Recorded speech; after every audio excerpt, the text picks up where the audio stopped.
उनको बहाना चाहिए कि यहाँ से कैसे हमको हटाएं। पुलिस वालों की ओर से ही प्लांट किए गए वो लोग थे, उनके पास जैसा कि बताया धारदार हथियार भी थे और पिस्टल भी थी। ये तो स्पष्ट हो गया ना कि उत्तर प्रदेश की सरकार हमको मारना चाहती है। जो राजा तानाशाह हो जाए उसके लिए भी हम कुछ ना बोलें। हमने भगवान शंकराचार्य जी के चरणों में प्रार्थना किया है, अपील किया है कि विवाद को समाप्त करें, विरोध को समाप्त करें। प्रयागराज के संगम पर 8 दिनों से धरने पर बैठे शंकराचार्य स्वामी अभिमुक्तेश्वरानंद के शिविर के बाहर जो हुआ उससे विवाद में नया मोड़ आ गया। शनिवार 24 जनवरी की शाम शंकराचार्य के शिविर के सामने अचानक भगवा झंडे के साथ कुछ लोगों की भीड़ आ गई और नारेबाजी करने लगी।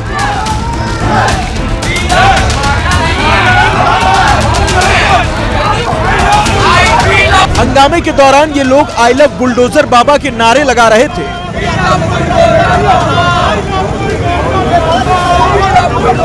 हंगामा करने वालों को शंकराचार्य के समर्थकों ने रोकने की कोशिश की। दोनों पक्षों में हाथापाई की नौबत तक आ गई।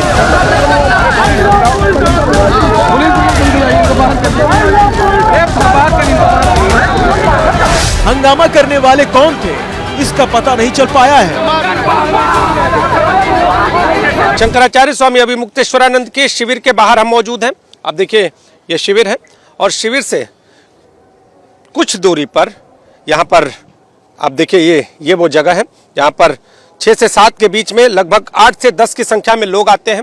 उनके हाथों में झंडे होते हैं, वो नारे लगाते हैं, यहाँ पर हंगामा करते हैं। उसके बाद कुछ 8 से 10 लड़के, युवा लड़के आते हैं, हाथ में भगवा झंडा होता है और यहाँ पर खड़े होकर के आई लव बुलडोजर बाबा का नारा लगाते हैं और हम लोगों को उकसाने का प्रयास करते हैं, वहां से धमकी देते हैं, अभद्रता करते हैं और फिर उसके बाद हम लोगों ने जब समझाया बुझाया और फिर वो जो है आई लव बुलडोजर बाबा का नारा लगाते हुए यहाँ से निकल गए। समर्थकों के मुताबिक हंगामा करने वालों ने हाथापाई की कोशिश की, लेकिन जब उन्हें सीसीटीवी की बात कही गई तो वो लोग भाग निकले। इस पूरे मामले को लेकर स्वामी अभिमुक्तेश्वरानंद ने प्रशासन पर सवाल उठाए हैं। उनको बहाना चाहिए कि यहाँ से कैसे हमको हटाएं। बार बार प्रशासन के लोग पूछ रहे हैं कि कब जाएंगे, कब हटेंगे, क्या होगा। इसका मतलब है कि हमारे बैठे रहने से उनको समस्या है। हम समझते हैं पुलिस वालों की ओर से ही प्लांट किए गए वो लोग थे। शंकराचार्य की ओर से पूरे मामले की शिकायत पुलिस में दी गई है। हैरान करने वाली बात यह है कि शंकराचार्य ने पुलिस को दी शिकायत में अपनी जान का खतरा बताया है। जब प्रशासन ही हमको अगवा करके एकांत में ले गया था मारने के लिए, ये तो स्पष्ट हो गया ना कि उत्तर प्रदेश की सरकार हमको मारना चाहती है। हंगामे की घटना के बाद शंकराचार्य की सुरक्षा बढ़ाई जा रही है। कहा जा रहा है कि पंजाब से 500 युवा प्रयागराज आ रहे हैं जो शंकराचार्य और उनके शिविर की सुरक्षा का जिम्मा उठाएंगे। इस बीच पुलिस और प्रशासन पर सवाल उठने के बाद शंकराचार्य ने इशारों में यूपी के मुख्यमंत्री योगी आदित्यनाथ पर निशाना साध दिया है। इस बयान के बाद सवाल उठता है कि क्या शंकराचार्य पूरे मामले को राजनीतिक रंग देना चाहते हैं। ये सवाल इसलिए भी है कि विवाद की शुरुआत से शंकराचार्य के निशाने पर सीएम योगी हैं। लेकिन इसमें भी एक पेच है। शंकराचार्य सीएम योगी पर तो सख्त है, लेकिन डिप्टी सीएम केशव प्रसाद मौर्य को लेकर नरम है। केशव प्रसाद मौर्य भी लगातार शंकराचार्य के समर्थन में दिख रहे हैं और उनसे बार बार धरना खत्म करने की अपील कर रहे हैं।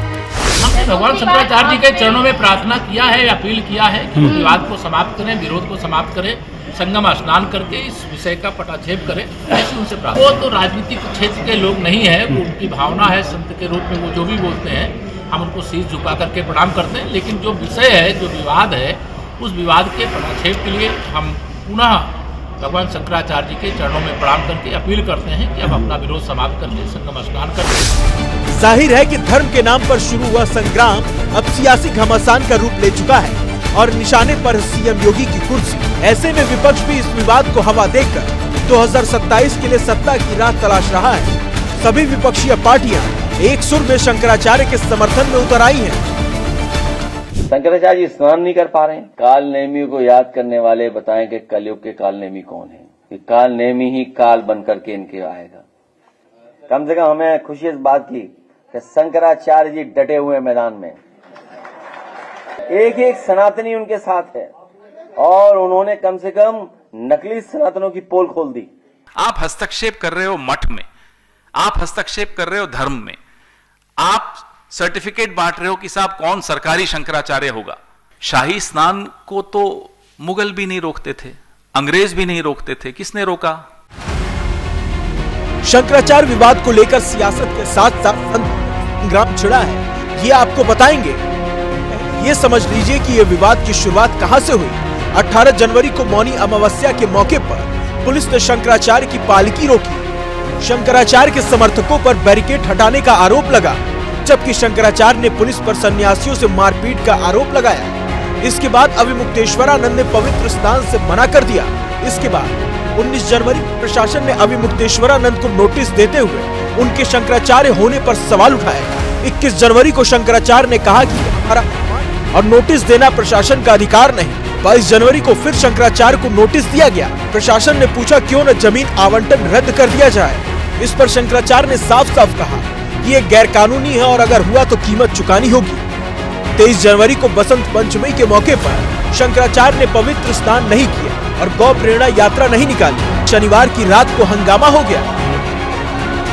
हंगामे के बाद एक तरफ सियासत हो रही है तो दूसरी ओर संत समाज भी पट गया है।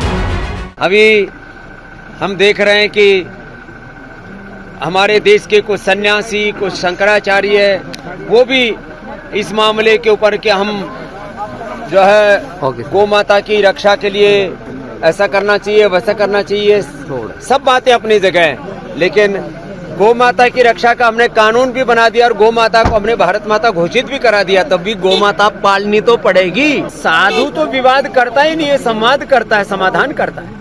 गंगा स्नान करने से किसी को नहीं रोका जा सकता है। हमें कोई अधिकार प्राप्त हुआ है, हमने अभी प्रवचन में कहा, उसका अच्छा उपयोग करना चाहिए, अच्छा प्रयोग करना चाहिए। सत्ता हमेशा नहीं रहती है, सत्ता आती जाती है, इसलिए सत्ता के अभिमान में ऐसा काम नहीं करना चाहिए जिसकी लोग निंदा करें। राजा का कर्तव्य होता है प्रजा की इच्छा पूरी करना। धर्म के नाम पर शुरू हुआ विवाद फिलहाल राजनीति के रंग में पूरी तरह से रंगा हुआ है। मामला अब उत्तर प्रदेश विधानसभा चुनाव की ओर जा रहा है, जो अगले साल होना है। केशव प्रसाद मौर्य लगातार इस विवाद को खत्म करने की कोशिश में लगे हैं। देखना होगा कि उनकी कोशिश क्या रंग लाती है।